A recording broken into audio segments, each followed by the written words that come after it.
योग पाठशाला में बहुत बहुत स्वागत है। मेरा नाम प्रकाश यादव है और आप हैं योगेश पटेल जी। नमस्कार दोस्तों।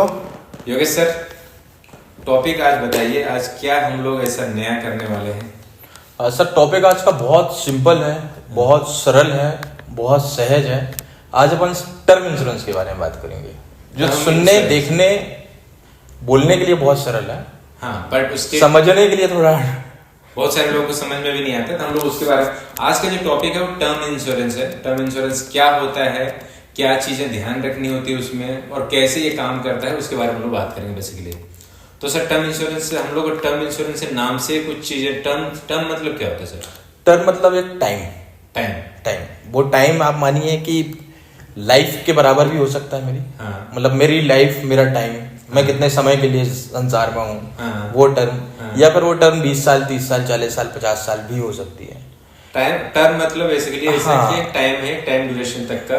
तो टर्म इंश्योरेंस मतलब एक इंश्योरेंस जो है टाइम तक रहेगी, एक टाइम तक रहेगा। Okay. हो सकता है वो आपकी एज तक, आपकी लाइफ तक रहे। हाँ। आपकी डेथ तक लोगों हाँ। की, जो इंश्योर्ड पर्सन है, या फिर पर्टिकुलर एज तक 75, 70, 85, 90, 95, किसी केसेस में 100। Okay. कुछ कंपनियां 100 ईयर तक दे रही हैं। ठीक तो है। बेसिकली टर्म इंश्योरेंस से मतलब है फाइनेंशियली सिक्योरिटी। सिक्योरिटी मतलब एक ऐसा इंश्योरेंस जो मुझे फाइनेंशियली सिक्योर करता है मेरे ना रहने पर, मेरे डिपेंडेंट परिवार के लिए वित्तीय सहायता, फाइनेंशियली जो हमको पैसा मिलेगा। क्योंकि देखिए अभी लाइफ जीने के लिए पैसे की बहुत जरूरत होती है। बहुत जरूरत। अभी हम अर्न कर रहे हैं और डेली रूटीन चल रहा है, उसको लाइफ वैसे ही मेंटेन होती रहे, उसके लिए पैसे की जरूरत होती है। बिल्कुल। तो वो टर्म इंश्योरेंस हमको प्रोवाइड करता है, जो एक सिक्योरिटी देता है। ये हो जाता है टर्म इंश्योरेंस।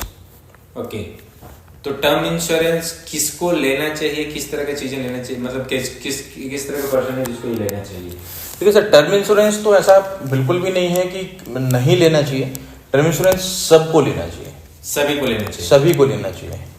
देखिए इसके बहुत सारे बेनिफिट हैं, बहुत सारे आप मानिए टर्म इंश्योरेंस ना ड्रॉबैक, अगर अपना कोई पूछो ड्रॉबैक है तो ड्रॉबैक ना के बराबर है। मतलब लोग की सोच में ड्रॉबैक है। मतलब अगर लोग ये कह देते कि नहीं मुझे नहीं लेना चाहिए, प्रीमियम नहीं हुई डेथ, तो मतलब आप समझिए वो उसका रीजन ही बेस बना हुआ है जो वो आपकी डेथ पे या फिर आपकी परमानेंट डिसेबिलिटी पे, क्या परमानेंट अपाहिज हो जा रहा है व्यक्ति, या फिर अर्निंग के सोर्सेज खत्म हो रहे हैं। बेसिकली आपके अर्निंग के सोर्स खत्म हो जाते हैं, या तो आप ना रहो या तो फिर आपको कुछ ऐसे अर्निंग ही नहीं कर पा रहे हैं, तो उसके लिए हाँ, तो टर्म इंश्योरेंस सभी को लेना चाहिए। टर्म इंश्योरेंस किस किस टाइप के होते हैं और उनको अब देखिए, मैं टर्म इंश्योरेंस की नॉर्मल सी बात करता हूँ पहले। टर्म इंश्योरेंस लोग क्यों नहीं लेते हैं, उन लोगों को लगता बहुत महंगा है। हाँ। टर्म इंश्योरेंस लेके क्या फायदा होगा, क्यों ही लेना है, मतलब क्यों लेना है, मेरे जाने के बाद जो होगा देखा जाएगा। मतलब मेरे जाने के बाद इस दुनिया में क्या रहेगा, क्या नहीं रहेगा, मुझे क्या लेना, ऐसा सोच। हाँ, तो अब एक चीज लोगों को ये समझना होगा कि जब हम डिपेंडेंट थे, सपोज मैं डिपेंडेंट था, मैं किसी के ऊपर फाइनेंशियली डिपेंडेंट था, और वो उस व्यक्ति ने टर्म इंश्योरेंस नहीं लिया और अननेचुरल तरीके से या नेचुरल तरीके से उसकी डेथ हो गई, फिर जो अभी जो मना कर रहा है उसकी लाइफ कैसे बीती? क्योंकि अभी तो चीजें बहुत सब नॉर्मल थी। तो एक विजुअलाइजेशन ये भी किया जा सकता है। तो टर्म इंश्योरेंस लेना बहुत जरूरी है, ताकि डिपेंडेंट लोगों की, अगर पेरेंट्स डिपेंडेंट है तो उनकी लाइफ में इम्पैक्ट ना है, डेली रूटीन के खर्चे, दवाइयाँ, मेडिकल, रेंट, सब कुछ चले। बच्चे हैं तो उनके एजुकेशन से लेके, उनकी पढ़ाई से लेके, उनके बिजनेस से लेके सबके लिए सपोर्ट हो जाता है। टर्म इंश्योरेंस की प्रीमियम सर बहुत कम आती है। नॉर्मल आप टर्म इंश्योरेंस की प्रीमियम मैं आपको बता रहा हूँ मेडिक्लेम से कम आती है, मेडिक्लेम से भी कम आती है। टर्म इंश्योरेंस की प्रीमियम फिक्स होती है, एक बार आपने ले लिया उतनी ही भरनी है, हर साल उतना ही भरना है। मतलब आपने अगर सही एज में ले लिया तो 1 करोड़ रुपए का इंश्योरेंस आपको 10-12 हजार रुपए मिल जाएगा। क्या बात है, मतलब इतना कम आता है। तो लोगों का फिर दूसरा टर्म इंश्योरेंस बहुत कॉम्प्लिकेटेड नहीं है, टर्म इंश्योरेंस बहुत सिंपल है। मतलब उसमें बहुत सारे इवन बट नहीं होते हैं। टर्म इंश्योरेंस मतलब आपकी डेथ हुई, पैसा मिल जाएगा। तो उसमें कंडीशन ऐसी भी होती है कि डेथ का भी रीजन होता होगा कि ऐसा हुआ तो ऐसा नहीं सर। देखिए आप अभी प्रेजेंट सिनेरियो में तो सुसाइड भी कंपनियां कवर कर रही हैं। मतलब 1 साल के बाद अगर आपकी इच्छा नहीं है कि मैं ये नहीं कह रहा हूँ कि कोई इंश्योरेंस ले 1 साल बाद सुसाइड कर ले, ऐसा नहीं, पर इंश्योरेंस कंपनियां वो भी कवर कर रही हैं। अच्छा, मतलब ये चीजें हो रही हैं, ये चीजें अभी हाँ, पर कुछ केसेस में कंपनियां, देखिए अब लोग कहेंगे कि नहीं देती कंपनियां पैसा, कुछ केसेस में रिजेक्शन होते हैं। कैसे होते हैं? मैं टर्म इंश्योरेंस ले रहा हूँ, मैंने कहा नॉन एल्कोहलिक, मैं एल्कोहल का कंज्यूम नहीं करता हूँ बिल्कुल भी, ठीक है। पर मेरा एक्सीडेंट हुआ एकदम शराब के नशे में। हाँ। अब उसके बाद आप कहो कंपनी से कि मुझे पैसा दे दो, तो अभी आप एक तो बेहोश हो, आपने इतनी ज्यादा ड्रिंक की हुई है, आपके होश नहीं है, आप मतलब शराब के नशे में हो, फिर तो कंपनी इन केसेस में आपको कई बार थोड़ा सा डिफिकल्ट हो सकती है। ये कैसे कोई कह सकता है कि अभी मैं शराब नहीं पीता हूँ, अभी मैं बोल दिया शराब नहीं पीता। हाँ। और 5 साल बाद 10 साल बाद अगर मैं शराब पीने लगा तो आप अपडेट कर दीजिए, कंपनी प्रीमियम बढ़ा देगी। अच्छा, इसमें ऐसा रहता है कि अगर आप बताइए ना मतलब कंपनी को कि मतलब हाँ मैं ये करता हूँ, बताइए आप उस कंपनी को। अच्छा, मतलब अगर आप अल्कोहलिक हो तो आपको ये वो डिस्क्लेमर देना पड़ेगा आपको कि आप अल्कोहलिक हो नहीं हो, आप टबैको कंज्यूम करते हो नहीं करते हो, क्योंकि आप अल्कोहलिक हो कंज्यूम करते हो तो आपकी लाइफ उतनी कम होगी ना सर। मतलब आप एकदम फिट है, मैं कुछ नहीं करता हूँ, वेज खाता हूँ, नॉन वेज खाता हूँ, बॉडी एकदम फिट, एक्सरसाइज कर रहा हूँ, सब कुछ कर रहा हूँ, तो मैं 80 साल जी रहा हूँ। लोग सुबह शाम ड्रिंक करना है, टोबैको भी ले रहे हैं, सिगरेट भी ले रहे हैं, सब ले रहे हैं, तो उनकी लाइफ 50, 60, 70 हो सकता है, 80-90 भी हो। हाँ, पर थोड़ा चांसेस तो है ना, बीमारियां होने की प्रोबेबिलिटी है, इसका लगा सकते। तो प्रीमियम का थोड़ा चांसेस ऊपर नीचे होती है। प्रीमियम कंपनियां मना नहीं कर रही हैं आपको, पर हाँ वो चीजें कर रहे हैं, दे रहे हैं। अच्छा, मतलब यहाँ पे आपके हेल्थ को लेकर जब चेकअप होती है, सारी चीजें जब वो जानकारी आपकी लेते हैं बेसिकली, तो उसके ऊपर भी मैटर करता है, वेरी करेगा कि आपका प्रीमियम कितना ऊपर नीचे हो सकता है। पर बहुत ज्यादा मुझे लगता है कि नहीं बहुत ज्यादा फर्क नहीं पड़ता, इसलिए टर्म इंश्योरेंस तो बहुत सिंपल चीज है, आपको सबको लेना ही चाहिए टर्म इंश्योरेंस, है ना। और दूसरी बात, आप टर्म इंश्योरेंस कितने प्रकार के होते हैं? टर्म इंश्योरेंस सर 3-4 प्रकार के नॉर्मली चलते हैं बाजार में। एक तो फिक्स सम इंश्योर्ड, मतलब मुझे आज ये लगता है कि आज मेरी एज सपोज 30 है, तो मैंने ले लिया कि मुझे अभी 1 करोड़ का इंश्योरेंस चाहिए, उन्होंने प्रीमियम बता दिया 30 में कि 18-19 हजार रुपये के आसपास प्रीमियम आएगी आपकी, और ये प्रीमियम और ये सम इंश्योर्ड दोनों फिक्स हो गए। मतलब मैं लाइफ पर 18 हजार पे करूंगा और पूरी लाइफ में 1 करोड़ रुपये इंश्योर्ड रहूंगा। पहला टाइप तो ये हो गया जिसमें दोनों में कोई चेंजेस नहीं हो रहा है। दूसरा टाइप ये हो रहा है कि समय के साथ जैसे जैसे मेरी एज बढ़ती जा रही है, ठीक है, मैं चाहता हूं कि अभी मेरे खर्चे में, अभी प्रेजेंट सिनेरियो में मैंने कहा 1 करोड़ रुपए ठीक है हो जाएगा, पर मुझे लगता है कि यार अगर मेरी डेथ या जो इंश्योर्ड हो रहा है उसकी डेथ 40 साल वाली होगी, तो उस समय वो 1 करोड़ की कोई कीमत नहीं रह जाएगी, इन्फ्लेशन बढ़ चुका होगा। तो दूसरा चांसेस ये रहता है कि टाइम के साथ year on year some insured बढ़ता जाए। मतलब अभी किसी की डेथ हो रही तो 1 करोड़, 5 साल बाद हो रही 1.25 करोड़, 10 साल बाद हो रही 2 करोड़, ऐसे करते करते तो इसका प्रीमियम भी थोड़ा वेरी होगा। इसका प्रीमियम भी वेरी होगा, प्रीमियम फिक्स हो जाता है, प्रीमियम चेंज नहीं होता। हाँ, पर अभी से स्टार्टिंग से प्रीमियम उसका इंक्रीज होके आएगा। ओके। तीसरा टाइप होता है डिक्रीजिंग। हाँ। ये लोन होम लोन टाइप का आप समझिए। हाँ। डिक्रीजिंग ऐसे होता है कि अगर मेरी डेथ अभी हो गई, लोगों की डेथ जो होगा सिक्योर्ड हो रहा है उसकी डेथ अभी होगी, तो अभी पैसा की जरूरत ज्यादा है। अब व्यक्ति 60 साल पे जाके एज पे मर रहा है, 60 साल की एज पे जाके मर रहा है, क्योंकि लोवेस्ट पे जाने के बाद तो बच्चे बड़े हो चुके हैं, बच्चे पढ़ाई कर चुके हैं, अब उनको पैसे की जरूरत नहीं होगी, तो प्रीमियम थोड़ा कम रहती है। ओके, प्रीमियम का अंतर आएगा ना। अभी क्योंकि पैसा मैं वहां तक दे रहा हूँ, पर देखिए 80-90 में चांसेस ज्यादा है मरने के। मैं कह रहा हूँ मेरे को वहां मत देना। मैं अगर यहाँ से 20 साल में व्यक्ति की डेथ हो रही है तो ज्यादा दे देना, जितनी जल्दी उतनी ज्यादा। ये तीसरा टाइप ये हो जाता है। चौथे टाइप के अब चल रहा है, अभी जो बाजार में चल रहा है, रिटर्न ऑन प्रीमियम। पहले क्या होता रहा, टर्म का मतलब हम लेते थे सिर्फ डेथ पे या डिसेबिलिटी पे, अभी टर्म का मतलब ले रहे हैं टाइम पे। मैं 40 साल की पॉलिसी, अच्छा LIC का एक फंडा है, LIC 40 साल का टर्म इंश्योरेंस देती है। बस आपकी एज 18 है तो भी 40 साल, आपकी एज 40 है तो भी 40 साल, आपकी एज 25 है तो भी 40 साल, वो 40 साल का टर्म इंश्योरेंस देती है। मतलब एज आपकी 40 साल की होनी चाहिए, वो टाइम 40 साल। अच्छा, टाइम 40 साल, ओके, पर्सन का एज नहीं, पॉलिसी का एज। हाँ, मिनिमम 18 साल तो रहेगा ही। हाँ, मतलब पॉलिसी का एज वो 40 साल से ज्यादा का टर्म इंश्योरेंस नहीं देते।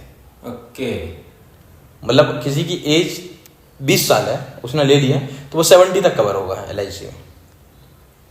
60 ही बोला, 40-20 साल, 60 साल तक कवर, 60 साल तक कवर होगा। पर वो टाटा में जाएंगे तो 100+, उसके बाद ICICI मेरे ख्याल से 85 के आसपास, तो मैक्स 90 के आसपास। LIC की पॉलिसी है सर, क्लेम सेटलमेंट सबसे ज्यादा, अच्छा सबसे ज्यादा पॉलिसी भी LIC के पास है, 10 लाख प्लस। 80 से 90% पॉलिसी होल्डर टर्म इंश्योरेंस के life insurance corporation of India LIC के पास है। अब समझिए वहां पर 40 साल अगर एज हो जाती है, जैसे सपोज कि अपने 40 इयर्स का बोला, कोई 20 इयर्स का है और 40 साल का उसका पॉलिसी है, 40 साल कंप्लीट हो गया और उसको कुछ नहीं होता है, खत्म, पॉलिसी खत्म, कुछ मिलेगा उसको नहीं। रिटर्न ऑन प्रीमियम, ये चौथा जो पार्ट है ना, हाँ, ये आप रिटर्न ऑन प्रीमियम पे वाले ऑप्शन पे जाएंगे। हाँ, अगर इस टाइम पीरियड पे, ड्यूरेशन पे हाँ, मुझे कुछ नहीं होता है, तो उस टाइम पीरियड के बाद आपको ने जो प्रीमियम पे की हुई है वो पैसा आपको रिफंड हो जाता है। अच्छा, उससे बढ़कर नहीं मिलता है। ये कंपनी टू कंपनी वरी करता है, कंपनी क्या कहती है, कंपनी की पॉलिसीज क्या है। इसको नाम रिटर्न ऑन प्रीमियम इसलिए दिया गया है, पैसा रिटर्न करते हैं वो। कई केसेस में थोड़ा ज्यादा भी मिलता है, कुछ में क्योंकि वो ज्यादा ही मिलना चाहिए, क्योंकि जो पैसा अभी हम दे रहे हैं वो 20 साल बाद उसकी वैल्यू क्या रहेगी। नहीं, तो आप समझिए, तो ये सारे वो दे रहे हैं आपको। हाँ, पहली बात तो दे रहे हैं, वो दे रहे हैं, क्योंकि ये 20 साल 30 साल जो रिस्क लेके वो चले हैं आपके 10,000 रुपये 1 करोड़ की, हाँ, तो उनको कायदे से तो नहीं देना चाहिए, पर हाँ वो दे रहे हैं। अभी ये पॉलिसन आ गया है कि रिटर्न ऑन प्रीमियम का कॉन्सेप्ट चल रहा है, लोग दे रहे हैं पैसा। मतलब 10,000 हर साल का होगा ना, हर साल का सर, हर साल का 10,000। और कितने टाइम तक ड्यूरेशन, लमसम अगर कोई पॉलिसी लेते हैं तो कितने समय तक देना पड़ता है ये प्रीमियम? ये प्रीमियम के सर, प्रीमियम पेमेंट की अलग अलग टर्म्स हैं। मतलब प्रीमियम पेमेंट वन टाइम भी चल रहा है। सपोज मैंने आज मैं देना चाहता हूँ, एक बार में 5 लाख रुपए ले लो, मेरे से दोबारा मत मांगना, ठीक है। मैं 5 साल देना चाहता हूँ, मैं 10 साल देना चाहता हूँ, मैं हमेशा देना चाहता हूँ। ये सिनेरियो व्यक्ति की मतलब सोच पर डिपेंड करता है। कई मुझे ये लगता है कि आज मेरी इनकम बहुत अच्छी है, हो सकता है मेरी इनकम 5 साल बाद ना रहे, तो मैं 5 साल की प्रीमियम देना चाहता हूँ, बस सिक्योर रहूंगा 85 तक, पर प्रीमियम मेरे से 5 साल ले लो बस। दूसरा सिनेरियो ये है कि मैं अभी क्यों 5 साल में 1-1 लाख रुपए दूं, मैं हर साल 10,000 रुपए दूंगा। 10,000 कौन सा बड़ा अमाउंट है? नहीं, हर साल देने में उनको एक चीज और बेनिफिट होगा ना। हाँ, इन्फ्लेशन रेट जब बढ़ेगा तब भी आपको नहीं सर, मेन बेनिफिट क्या है? मेन बेनिफिट ये है, सपोज आपने 4 साल दिया पैसा, आपने 1-1 लाख रुपए दिया, आपने कहा 5 साल का ट्रांस ले, तो 6वें साल उसकी मिस हैपनिंग हो गई, 1 करोड़ रुपए मिल गया। आपने पैसा कितना पेमेंट किया? 4 लाख 4 साल में, नेट 96। आपने 10,000 वाला प्लान लिया, ठीक है, कितना पे किया आपने 4 साल में? 40,000। पैसा कितना मिला? 1 करोड़। दोनों केस तो बराबर है, पर इसमें इन्वेस्टमेंट तो कम ही लगा ना। हाँ, से। पर लोग ये चाहते हैं कि फ्री हो जाए। अच्छा, टर्म इंश्योरेंस का सबसे बड़ा ड्रॉबैक ये है डिसकंटिन्यू। अगर मैं 3 साल पॉलिसी चला रहा हूँ, मेरा गैप हो गया, कंटिन्यू 3 साल तक गैप हो गया, 3 साल हो गया, 4 साल, 5 साल, 10 साल चले मेरी पॉलिसी, 1 साल का गैप हो गया, तो कंपनियां नॉर्मली कंटिन्यू नहीं करती हैं उसको, लैप्स। अच्छा, ऐसा है क्या? हाँ, तो ये एक इशू आता है, ये इशू आता है। लोग चाहते हो कि इकट्ठा दे दें और फ्री हो जाए, फ्री हो जाए। दूसरा प्रॉब्लम ये है कि इस पे अगर जितने जल्दी उतनी प्रीमियम कम, मतलब 25 साल तक प्रीमियम कम, 25 से 35 प्रीमियम कम, 35 से ऊपर थोड़ा ज्यादा, 40 से थोड़ा और ज्यादा, 50 में और ज्यादा, क्योंकि अब आप एज बता रहे हैं, एज, क्योंकि आप जैसे 40 में पहुंच गए, अब तो लाइफ आपकी बची ही नहीं ना, अब तो 20 साल 30 साल लाइफ बची है, 20 साल वाले की 40 साल बची है, जो 40 साल के होंगे उनकी प्रीमियम ज्यादा है। तो टर्म इंश्योरेंस आप जितना जल्दी ले रहे हैं उनको ये लगेगा कि अब मेरी लाइफ बची नहीं है। इनके अकॉर्डिंग आपकी लाइफ ज्यादा नहीं बची है, पर इसमें ऐसा नहीं है, कुछ नहीं है, पर ठीक है, मतलब उनकी पॉलिसी का एक टर्म्स एंड कंडीशंस है, तो उसके हाँ। अब ये 4 टाइप की हो गई सर। अब टर्म इंश्योरेंस चुनना आपने की चॉइस है, किस कंपनी पे जाना है, कितना सम इंश्योर्ड रहना, ये कुछ बातों पर डिपेंड करता है। जैसे पहला चीजें हो गई कि आपका सम इंश्योर्ड आपके ऊपर जो डिपेंडेंट है, मतलब आपको अपनी जरूरत नहीं देखनी है। मतलब हो सकता है आपने हर ट्रेवल अपनी फ्लाइट से किया हो, ठीक है, पर आपके परिवार वाले ट्रेन से ही जाते हो, या आप ट्रेन से जाते हैं पर उनकी हैबिट फ्लाइट की हो, या पूरा परिवार ही फ्लाइट में जाता है। तीनों में एक्सपेंसेस का अंतर है। तीनों में एक्सपेंसेस का अंतर इसलिए है, मैं ट्रेन से जाता हूँ, मेरा पूरी फैमिली फ्लाइट से जाती है, एक्सपेंसेस ज्यादा, वो ट्रेन से जाते हैं, मैं फ्लाइट से जाता हूँ, मैं क्या फ्लाइट गई, अब तो एक्सपेंसेस कम। इसलिए परिवार को फाइनेंशियली कितनी जरूरत है, आप ये महसूस कीजिए कि आपके ना रहने पे आपकी फैमिली को कितने अमाउंट की जरूरत पड़ेगी बल्क में, जिससे वो एक प्रॉपर लाइफ जो चल रही है उसको मेंटेन कर पाए और आने वाला समय उनके लिए अच्छा हो। तो वो सम इंश्योर्ड करना है। सेकंड पार्ट आ जाता है, पहले तो सम इंश्योर्ड आपने चॉइस कर लिया, दूसरा पार्ट आता है प्रीमियम। अलग अलग कंपनियों की अलग अलग प्रीमियम है, सेम अमाउंट पे। 1 करोड़ के इंश्योरेंस पे आपको टाटा की अलग मिलेगी, ICICI की अलग मिलेगी, मैक्स भूपा की अलग मिलेगी, उसके बाद क्या बोला SBI की अलग मिलेगी, LIC की अलग मिलेगी, HDFC की अलग मिलेगी, किसी की कम किसी की ज्यादा। LIC की महंगी है थोड़ा सा, ऐसा मुझे लगता है, मैक्स की थोड़ा कम है ये लगता है, ICICI HDFC भी नॉर्मल रेंज पे है। क्यों महंगी है क्या है ये आपको पॉलिसी के उनके क्लेम सेटलमेंट रेशो पे, उनकी सर्विसेज पे बहुत सारी चीजें डिपेंड करती हैं, डिपेंड करता है वो चीज, इसलिए वो उनकी प्राइसिंग है वो। दूसरा ये आपकी पॉलिसी की प्रीमियम अवधि क्या रखनी है, मतलब आपको जो टर्म रखनी है वो 20 साल, 30 साल, 40 साल या फिर लाइफ टाइम तक कितनी रखनी है, ये चीजें आपको डिसाइड करनी है। वो जो आपने बताया ना पहले 1 साल देना है, 2 साल देना है, जिंदगी भर देना है, ये चीज है। तीसरा, चौथा है अतिरिक्त राइडर्स, मतलब आपकी जब आप प्रीमियम मतलब पॉलिसी ले रहे हैं, हमको एक चीज को और ध्यान रखना है कि आपको एडिशनल बेनिफिट देने लगे हैं लोग। एडिशनल बेनिफिट ऐसे देने लगे हैं, टर्म इंश्योरेंस मेरी वाइफ का साथ में कवर होगा, ठीक है, मतलब एक ही प्रीमियम पे हम दोनों कवर हो रहे हैं। अच्छा, तीसरा, किसी का भी अगर मिसअप नहीं हुआ तो आपको उनको मिल जाएगा, हाँ। पॉलिसी बंद नहीं हो रही है, हाँ। ठीक है। दूसरा ये हो रहा है ज्वाइंट में ले रहे हैं तो प्रीमियम कम आ रही है, हाँ। तीसरा ये चीज करनी है डिसेबिलिटी, मतलब व्यक्ति जिंदा है पर उसकी अर्निंग बंद हो चुकी है, ठीक है। परमानेंट डिसेबिलिटी और डिसेबिलिटी, अगर कोई बंदा, कोई पर्सन है जो काम कोई सी जॉब कर रहा है और जॉब बंद हो गई, जॉब वो नहीं कर सकता है, तो डिसेबिलिटी का क्या है इसका? नहीं, ये डिसेबिलिटी मतलब फिजिकल डिसेबिलिटी, मेंटल डिसेबिलिटी, मतलब आपकी बॉडी से इंक्योर है ना, आपका दिमाग और आपके हाथ पैर, फिजिकली और मेंटल। आपको डॉक्टर से दिखवाना पड़ेगा कि मेरा कुछ नहीं कर रहा है, तो फिर उस हिसाब से मुझे दे दो। हाँ, मतलब ये चीजें हो सकती हैं। कुछ पॉलिसीज हैं, मतलब कि आप मानिए कि अगर मुझे, हाँ, जैसे अगर आप रिसेशन आ गया, वो हो गया, तो इस पर कोई फर्क नहीं पड़ता था ये, क्योंकि ये आपके वो टर्म इंश्योरेंस आपका है, वो तो अब रिसेशन आ रहा तो सबकी जॉब जा रही है, हाँ।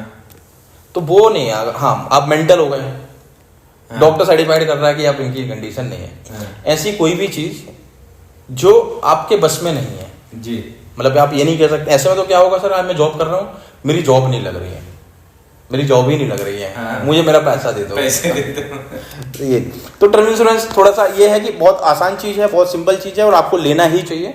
अब जैसे इसमें एक इम्पोर्टेंट चीज है कि इसमें नॉमिनी देना इम्पोर्टेंट है, बहुत जरूरी है सर, बिना नॉमिनी के तो अच्छा, नॉमिनी में भी सर ये है कि आप जरूरी नहीं है कि एक ही नॉमिनी हो, आप हाँ। इन केस ऑफ परसेंटेज आप 2-3 से नॉमिनी रख सकते हैं और मल्टीपल टाइम उसको अपडेट करा सकते हैं, मल्टीपल टाइम अपडेट करा सकते हैं। हाँ, मल्टीपल मतलब किसी को बेवकूफ बनाना तभी उसको नॉमिनी बना दो, हाँ, बाद में फिर उसको चेंज कर दो और वो लड़ते रहते। हाँ। दूसरा ड्रॉबैक ये है कि अगर आपने ज्वाइंट में पॉलिसी ली हुई है, ठीक है, सपोज ए और बी हस्बैंड वाइफ है, मैं और मेरी पत्नी ने सपोज ज्वाइंट में इंश्योरेंस पॉलिसी है, हमने एक टर्म प्लान लिया जो ज्वाइंट में था, ठीक है, इन केस 2 साल 4 साल के बाद वो अलग हो जाते हैं, मतलब डिवोर्स हो जाता है, हाँ। तो वो जो पॉलिसी है सर, हाँ। या तो पॉलिसी आप बंद करिए, ठीक है, उससे कोई एग्जिट नहीं हो सकता, एग्जिट नहीं हो सकता, नहीं, वो पॉलिसी में आप जब अगर वो पॉलिसी कंबाइंड ही रहेगी हमेशा, हाँ। क्योंकि वो पॉलिसी जो ली गई है वो ज्वाइंट में ली गई है, okay। पति पत्नी ने ज्वाइंट में ली है, अगर 20-30 साल की उम्र में शादी हुई, 30 साल में ज्वाइंट में ले ली, 40 साल में दोनों अलग हो गए, तो अलग होने के बाद भी अगर पत्नी की डेथ हुई तो पैसे का पहला हकदार पति की डेथ होने पे पहले पैसे की पहले हकदार पत्नी, चाहे वो किसी और से भी शादी कर ले, उससे कोई फर्क नहीं पड़ता, कोई फर्क नहीं पड़ेगा। तो भाई साहब ये थोड़ा ध्यान दें।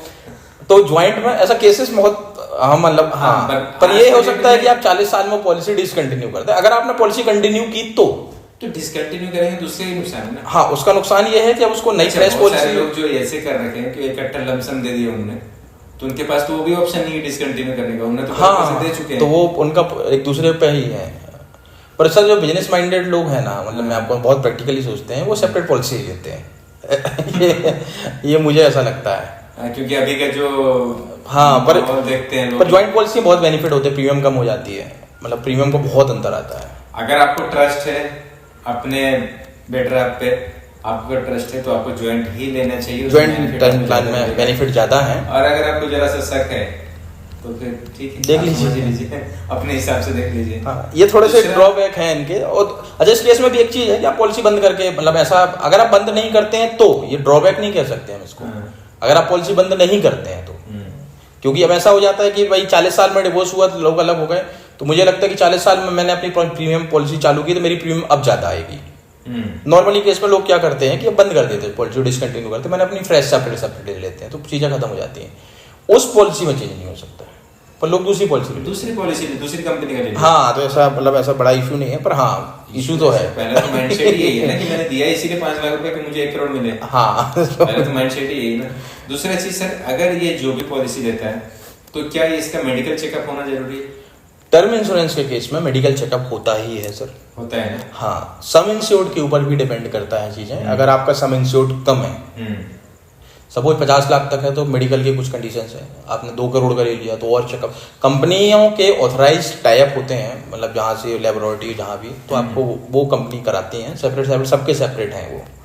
LIC का अलग है, SBI का अलग है, किस हॉस्पिटल में करा रहा है, क्या करा रहा है, क्या चेकअप करा रहा है, उसकी रिपोर्ट के अकॉर्डिंग ही फिर वो प्रीमियम डिसाइड करते हैं। ओके, पहले चेकअप होगा उसके बाद मेडिकल होगा। आप सब फिट है तो प्रीमियम जो, मतलब नॉर्मली है, एजेंट हमको बता देता है कि सपोज 15,000 आपकी प्रीमियम आ रही है, पर आप चेकअप के बाद कोई बीमारी निकल आई, प्री एग्जिस्टिंग डिसीज आ गई, तो उन्होंने कहा नहीं आपकी प्रीमियम तो 22-23 हज़ार रुपये लगेगी। कोई ऑपरेशन हो चुका हो सकता है आपका, आपने छिपा लिया, आप एल्कोहलिक थे 3 महीने से आपने पी नहीं, उन्होंने कहा नहीं मैं एल्कोहल बिल्कुल नहीं पीता हूँ, तो पता चल जाता है। हाँ सर, बहुत सारे केसेस, मतलब मेडिकल तो इतना आगे बढ़ चुका है, तो अच्छा, तो पॉसिबल है ये, मतलब चेकअप हाँ पता चल जाता है। पर मेरे ख्याल से लोग वैसे नहीं करते हैं, क्योंकि टर्म का एक ऐसा है कि टर्म इंश्योरेंस एक ऐसा इंश्योरेंस है जो हम अपने लिए नहीं लेते हैं, अपनों के लिए लेते हैं। अपनों के लिए लेते हैं? हाँ, हम अपने लिए नहीं लेते हैं, क्योंकि हम जीते जी तो उस पैसे का उपयोग नहीं कर पाते हैं, तो अपनों के लिए लेते हैं। तो मेरे ख्याल से अपनों के लिए अगर अपन कुछ कर रहे हैं तो सच्चाई के साथ अच्छे से ही, अपने लिए भी ले सकते हैं ना? हाँ ले सकते हैं, कह सकते हैं। सामने वालों को दिला दिया फिर वो अपने लिए हुआ, जी अपने लिए नहीं हुआ, दिखाने के लिए कि तुम्हारा ले लिया हूँ, पर इनडायरेक्टली वो मेरा है। तो टर्म इंश्योरेंस पे सारी चर्चा की सर अपन ने, और लेना चाहिए लोगों को। कुछ नाम बता दीजिए जो टर्म इंश्योरेंस कौन कौन सी कंपनी के जनरली आते हैं। आप SBI देख सकते हैं, SBI का है, HDFC है, ICICI है, बहुत सारी बैंकों लगभग बहुत सारी। तो आप इजीली इन चीजों को ले सकते हैं, इसको भी अपने पोर्टफोलियो में ऐड करना। LIC है, टाटा है, बिरला है, सब दे रहे हैं, अंबानी से लेकर अडानी तक सब इंश्योरेंस दे रहे हैं सर। अंबानी से अडानी सारे, गवर्नमेंट भी दे रही है, पोस्ट ऑफिस भी दे रहा है, पोस्ट ऑफिस में भी इंश्योरेंस होता है, सब दे रहे हैं। मतलब इंश्योरेंस तो आजकल सर नॉर्मल चीज हो गई है, मतलब नॉर्मल लेना चाहिए सर। मतलब लोग ये अपने यहाँ सर मोबाइल का, कार का, गाड़ी का इंश्योरेंस कराएंगे, लेकिन अपना नहीं कराएंगे। नहीं, मजबूरी है ना सर। अच्छा, जीते जी हमको खरीदना है? नहीं सर, आप बिना, कौन सी गाड़ी सर बिना इंश्योरेंस का दे देता मुझे? मैं तो बिना इंश्योरेंस की गाड़ी लेना चाहता हूँ। वो तो मैंडेटरी है, तो पुलिस वाले अगले चौराहे में पकड़ लेते हैं, वो तो मजबूरी है सर हमारी, नहीं तो हम उसमें भी ना लें। हाँ नहीं आप देख लो अभी का रेशियो, आप देख लो, आप लोग अगर कोई गाँव में रहते होंगे, आप सच बताना कितने लोग जो अपनी गाड़ी का इंश्योरेंस करवाते हैं? कोई नहीं करवाते सर। क्यों? वहाँ पे पुलिस वाले को पता है कि कोई नहीं। जब शहर जाना तो जिस गाड़ी में इंश्योरेंस वो वाली लेकर जाना, तो वो लेके जाएंगे। हाँ, उसमें भी सर 100 रुपए दे देंगे। आज का क्या मतलब डेली करवाने का, आज पकड़े गए तो दे देंगे उसको। तो बेसिकली ये ठीक है, इंश्योरेंस अच्छी चीज होती है, कभी कुछ ऐसी मिसहैपनिंग हो जाए, कुछ ऐसी चीजें, तो ठीक है। आप हमारे चैनल पे इसी तरह से बने रहिए और ज्यादा से ज्यादा इसको शेयर करें, सब्सक्राइब करें दोस्तों, और हमारे साथ जो भी क्वेश्चन है आप क्वेश्चन पूछ सकते हैं, और इसी तरह से हमारे साथ आता रहेगा आपके पास वीडियो। चलिए, थैंक यू वेरी मच।